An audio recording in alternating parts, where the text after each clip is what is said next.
হে মুসলিম যুবক, কাদেরকে তুমি ভালোবাসছো? কাদের পোশাক তুমি গায়ে জড়াচ্ছ? কাদের মতো হেয়ার কাট দিচ্ছ? তুমি কি প্রিয় নবী সাল্লাল্লাহু আলাইহি ওয়াসাল্লামের সেই হাদিস শোনোনি, আল মারউ মা মান আহাব্বা, মানুষ কিয়ামতের দিন তার সাথেই থাকবে যাকে সে ভালোবাসে?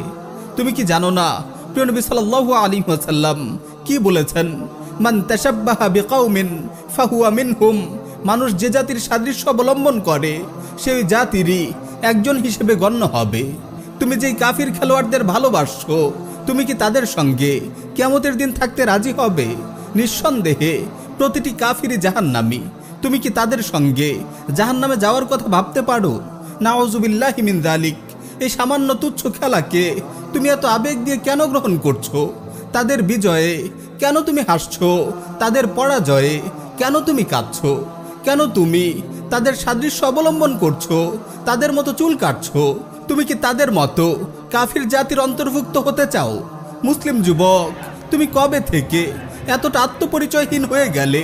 তুমি কবে থেকে এতটা আত্মমর্যাদাহীন হয়ে গেলে? তুমি কি ইসলামের সন্তান নও? তুমি কি মুসলিম উম্মার একজন গর্বিত সদস্য নও? তুমি কি মোহাম্মদ বিন কাসিম আর তারিক বিন জিয়াদের উত্তরসূরি নও? তুমি বীর সালাহুদ্দিন আইয়ুবী আর সুলতান মাহমুদ গজনবীর রুহানি সন্তান নও? তুমি কি সৈয়দ আহমদ শহীদ রাহিমাহুল্লাহের রুহানি সন্তান নও? মুসলিম যুবক, তুমি ইসলামের সন্তান, তুমি মুসলিম উম্মার পাহারাদার। এ কথা কখনো ভুলে যেও না। তোমার সময়ের মূল্য আছে। তুমি সচেতন হও, তুমি গায়রাতওয়ালা হও। তোমার পরিচয় তুমি মনে রেখো। তুমি ইমাম মাহদির সৈনিক, তুমি সাইয়্যিদুনা ঈসা আলাইহিস সালামের মুজাহিদ। ফুটবলের এই দাজ্জালি আয়োজন তোমার জন্য নয়।